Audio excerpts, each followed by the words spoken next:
Oh, hello everybody. Welcome back to SEOconspiracies.com. No, I'm no, Dixon. Dixon is It's SEO. SEOconspiracy.com. S. No, you get the rhythm. Oh, SEO sorry conspiracy.com. guys, I haven't got the branding right. Sorry. Welcome to SEOconspiracy.com Yes, with that's it. Laurent Borelli and Dixon Jones. Hi Laurent, how are you? I'm very well, thank you. And yourself? Yeah, I'm good. I'm good. But today we're going to be talking about is Google still a search engine? Is Google search still important to the overall alphabet system? Because of course, Yeah. Google is What we all Google are know we Google's talking a about? search engine, but it's the, Yeah. the overriding company is Alphabet. They've so it's owned by Alphabet, which does other stuff. What other kind of things does Alphabet get involved in that we might not know about? Well, for example, the big push by Alphabet recently was the cloud. They were in to compete with Amazon, and they went there. They are in the top three now, I think, from Mm-hmm. the as far as cloud services. But they, And on that front, they got the Gsuite is trying to in that space trying to compete with Office yeah. in that space as well. So yeah, they're trying to eat into those kind of areas. Mm. But when it comes to the revenues, they're a long, long way off those things counting. I mean, looking at the quarterly reports, um, Google search is responsible for 66%, Yeah. two-thirds of all of the revenues of Yeah. Google are still coming through those ads. And And the ads on the search engine, not yeah, AdSense, not the yeah, ads no, because on the AdSense are websites. Yeah. recorded differently. The member properties are Mm-mm. different. So yeah. So of course, search is still the The cash cornerstone. cow. It's more than the cornerstone. It's the whole of the foundation of Mm. Google, really. But there's no doubt that it's trying to use those profits and those revenues to invest in so many other ideas and concepts. So they run, they've got their own the Google Garage kind of Mm. thing where they're trying to invest in new businesses Change and the have world. yeah. So and they'll invest in all sorts of things really, probably to keep an eye on them and buy the good ones and run from the small ones or sue them or whatever. But still, search is when it comes to their money is the Mm. bulk of it, and I think it will be for some time to come. But and this because of course a lot of the revenue so they've got 22 billion this quarter or 24 billion this quarter coming from Google search, and 4 billion coming from YouTube ads, and then there's other things as well, Mm-mm. but that in a quarter.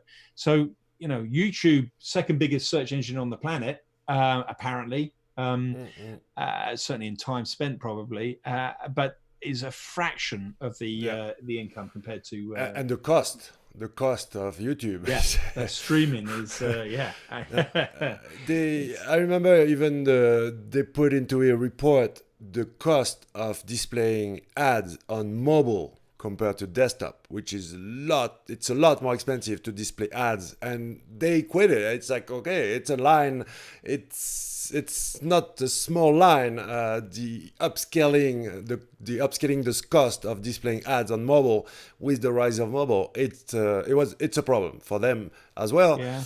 And what we don't see is, as far as SEOs, well, first, let's focus on what Google are we talking about. From a user perspective, Google is a search engine. Is it a cloud service? Is it a social network? I mean, Google Plus, it's also a myth. We'll talk about it. What was really Google Plus? But there's the search engine from a user's perspective. From Alphabet perspective, it's a revenue string, right? Mm-hmm. And from the founder's perspective, it's just a unlimited wallet to play with big boy toys, like nerd. You know what? At this stage, I would think that the founders pretty much. I mean, they've taken such a back seat now that that yes, they have got this unlimited wallet, but Yeah, they uh, play with toys. yeah. But I think they're playing for our attention. Mm, And if they can keep our attention anyway, then they'll be happy with that. Because of course, Gmail takes up a whole load of people's time. They're looking on Gmail a lot as well. And I think if you're spending time on Google properties, that's a great thing for Google. And so because that gives an opportunity to get you back into their ecosystem. And it's the same for Office and Microsoft, and the same for Amazon and Facebook and people as well. It's all a fight for your attention really at the moment, and keeping that. And we're very fickle. Sorry. Are you familiar with the game theory concept? Yeah. Okay. And it's been like, I was trying to remember the year, but it goes so fast. I can't tell you which year, but I know for a fact that I looked it up, and they hired the greatest specialist in the world in game theory for the AdWords division. Because it came to a point where if you bid, you're going to kill your margin. But if you don't bid, well, you don't make any more money.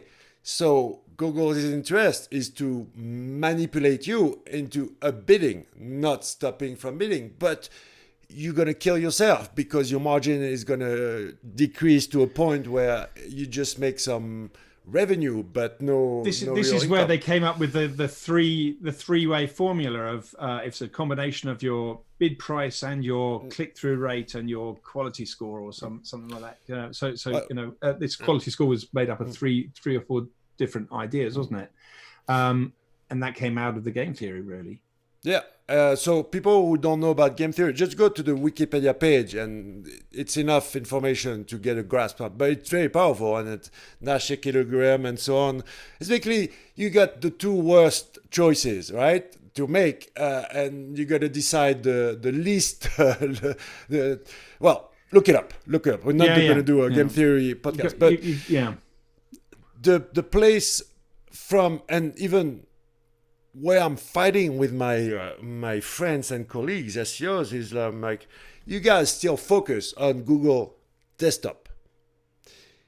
What about the mobile? What about that black box? SEOs, because it still works, still make a lot of money, and Google desktop is far from dead. But visits from mobile, now, if a website has less than 50 or 60% visits from the mobile, it's not a normal website anymore. I mean, okay. Well, I see. I of course, and I'm very much in the minority in this one, but it really does depend a lot on your market, because I've been working in B2B technology space, software as a service space for well over a decade now, and so we still are, kind of. My audience has spreadsheets out here and all sorts of bits and pieces and stuff, and yes, you can do it in a meeting, you can look something up in a meeting on your phone and stuff, but really if somebody's going to get deep into my product, then they're probably going to want to be on a desktop, because or a laptop at least, preferably with two screens, because you need to think. So I think it does still depend on your marketplace and what you're trying to get that person to do. For some people, really, my eyesight wouldn't cope with trying to do what I want to do on a phone. Like I always say, like if you follow the average, saying, okay, the average website at 60% visits from mobile, you're going to be average. Look it up. Look up the data. I got markets in Asia where it's mobile only. Yeah. There's no desktop. It's just mobile. It's not mobile first. It's mobile only. And on the other hand, like you said, you got entire industries like the ships, all the shipments that go throughout the sea, the big cargoes, right? Yeah. It's still spreadsheets, right? It's still Excel. It's still fax machines. Right? Yeah. They're trying to change the industry, but you're right. And you gotta base your decision on data. You gotta say, okay, I know. Well, we got a lot sidetracked here. Yeah, right? Sorry, and I don't want to tell anybody that they shouldn't be looking at mobile, because it is mobile first and it is mobile only. It doesn't even matter if your audience is on desktop. No. Your Google is still looking at your site through a mobile lens. Where we gotta the message here is more that you gotta open up to, you gotta just watch, just observe what's going on around you. I mean, from your customer, your website, the behaviors. And my word of caution is, be careful when you focus on something called Google, the search engine desktop version, where the mothership doesn't really, it's not the focus anymore. It's just, okay, it's the revenue string, but they invest in something else. When the vision from the top of the pyramid is somewhere else, well, our vision is just focused on this, I wouldn't call it leftover, but yeah, it's. Can we go back to Alphabet and get back to the central theme here? So there's an interesting game that you're talking about, game theory that may be going on here. Apart from all the things we've mentioned, there's also Google's operating system. There's Chrome. There's Google Analytics. There's Chromebooks, there's Android. So they've got two operating systems, and that's a huge number of people on the hardware. They also own a whole load of black fiber as well. So they also own a lot of the proper cabling as well. They bought up cabling companies as well. So they own a huge amount of infrastructure around the internet, and they make losses on all of it, absolutely all of it, except for those ads. Now, when you go and buy a Chromebook, they're the cheapest, most powerful machines out there. You've got to ask yourself why. Why are they so cheap and powerful at the same time, when an Apple or a Windows machine is priced completely differently? And the answer is because they want to lock you into the Google experience. You have to be so they can for want of a better word, track you and effectively sell to you. But ultimately, all of those sales are being generated by us on the business side paying Google more and more money. So they've said, right, the consumer doesn't have to pay, the business pays. And so they changed the business model so that all of a sudden more money goes in and it looks like it's all free.